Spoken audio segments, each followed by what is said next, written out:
Assalamualaikum warahmatullahi wabarakatuh. Perkenalkan nama saya Zaki Khairul Fadri dengan NPM 2020 4450 0722. Di sini saya akan menjelaskan tentang apa itu KFD atau Quality Function Deployment. Quality Function Deployment atau KFD adalah sebuah metode pengembangan produk yang sudah dikenal di dunia industri. Metode ini menerjemahkan kebutuhan dan keinginan pelanggan ke dalam produk. KFD menerjemahkan apa yang diinginkan oleh pelanggan menjadi apa yang dihasilkan oleh perusahaan. Dengan demikian, produk yang dihasilkan perusahaan akan dapat memenuhi kebutuhan pelanggan. Meskipun pada awalnya KFD digunakan di industri manufaktur, tetapi dengan berjalannya waktu, penerapan KFD semakin meluas, termasuk ke industri jasa dan instansi pemerintahan. Pada dasarnya, KFD adalah sebuah konsep yang menyediakan sarana untuk menerjemahkan kebutuhan pelanggan ke dalam persyaratan teknis yang tepat untuk setiap tahap pengembangan produk.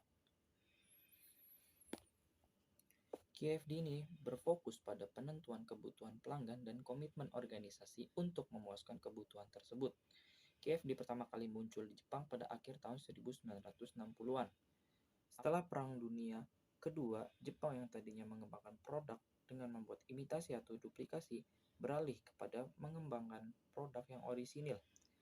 KFD digunakan untuk mencapai tujuan itu. Metode ini diperkenalkan kepada masyarakat oleh Mizuno dan Akao melalui buku Quality Function Deployment pada tahun 1978.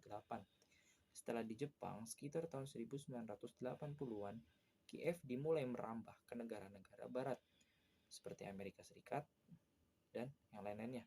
Banyak perusahaan menggunakan KFD dengan pertimbangan untuk menghasilkan produk yang laku di pasaran, mengena di hati konsumen, dan sesuai dengan kemampuan perusahaan. Implementasi yang sukses dari KFD di negara-negara lain di luar Jepang menyebabkan metode KFD mulai menyebar luas di dunia. Lalu, manfaat KFD. Yang pertama, membantu dalam trade-off atau dalam membuat trade-off antara yang diinginkan oleh pelanggan dengan apa yang mampu dihasilkan oleh perusahaan. Lalu yang kedua, meningkatkan kerjasama tim antara teknisi di departemen. Yang ketiga, meningkatkan kepuasan pelanggan. Hal ini disebabkan karena kebutuhan pelanggan menjadi pertimbangan dalam proses pengembangan produk. Yang keempat, mempersingkat waktu sampai dengan diluncurkan ke pasar. Yang kelima, menyebabkan karyawan menyediakan dokumentasi yang cukup karena mereka melihat pentingnya informasi. Lalu yang keenam, meningkatkan komunikasi yang efektif antara divisi perusahaan. Lalu tahap-tahap KFD. Secara umum, KFD terdiri dari 4 tahapan utama. Yang pertama, perencanaan produk. Perencanaan produk ini yang pertama, poin pertama yaitu adalah menentukan dan memprioritaskan kebutuhan pelanggan. Poin kedua, menganalisis peluang kompetitif. Yang ketiga, merencanakan produk untuk merespon kebutuhan pelanggan dari peluang kompetitif. Yang keempat, menetapkan nilai target dari karakteristik kritis produk. Lalu tahapan yang kedua yaitu assembly atau part deployment. Poin pertama, mengidentifikasi part atau assembly yang penting. Poin kedua, menurunkan karakteristik kritis produk ke dalam karakteristik kritis part assembly. Poin ketiga, menetapkan nilai target dari karakteristik kritis. Lalu tahapan yang ketiga yaitu perencanaan proses.